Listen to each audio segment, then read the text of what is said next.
But as I've made it clear, there is one big problem with Luka's game, and now 1100 words into the script, I'll finally reveal it. It's really two things actually, but they're a symptom of the same problem. Luka Doncic is a bad off-ball player, and this bad off-ball ability has led to a historically high usage percentage. And both of these factors are not conducive to winning at all. Luka Doncic currently has a 37% usage percentage, which ranks 9th all time. If you actually go and scroll down the list of all-time single-season usage percentage, the highest usage percentage player to ever win a championship was Michael Jordan in 1993, who ranked 33rd all-time with a 34% usage percentage. So that's obviously a bad sign, but where this high usage percentage stems from is how much Luka Doncic has to dribble the ball, and how much he relies on himself to create offense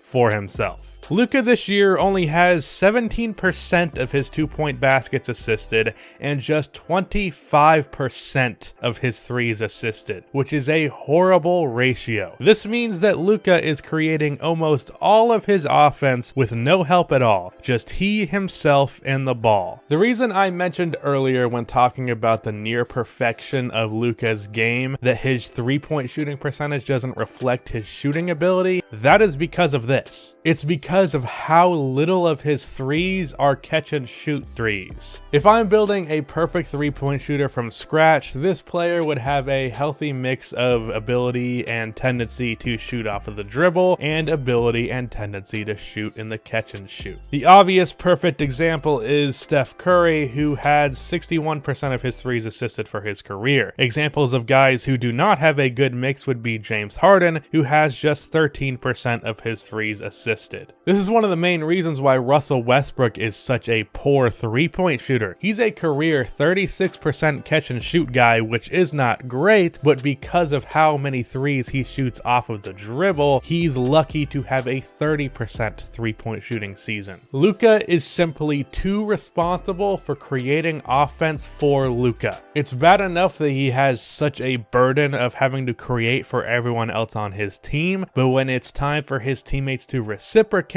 they cannot do that. Part of this is on Luka for not being great at moving off ball and finding space for shots. I can tell you this from the Mavs games that I've watched, but you can also point the finger to his teammates who really aren't good creators. Now the finger to point goes in a few different directions. The next best creators for the Mavericks after Luka Doncic is one of either DeLon Wright or Jalen Brunson, who both average a whopping 3.2 assists per game. Now this is probably a mix of a problem with Luka and a problem with the Mavs, but all I know for sure is that it's a problem and it's not a winning formula. A guy having this much responsibility does not win you a championship. It's fine right now with him being at the age of 20, but it's something that's going to need to be corrected down the line and preferably in the near future. If this trend continues, there are going to be problems. On the bright side, this is obviously something that can be worked on. Get a playmaking guard to pair with Luka, say someone like Ricky Rubio, and I think the offense can become less reliant on Luka as a ball handler. It would improve the efficiency of Luka, bring down his responsibility, which is good for his longevity, and I think it would move the Mavericks over the hump and make them a real championship contender. Also, Rick Carlisle should draw up some plays to help Luka score in ways that don't involve him dribbling for the entire possession. If you go back and look at the last however long of championship teams, pretty much every one of their best players was good both on and off ball.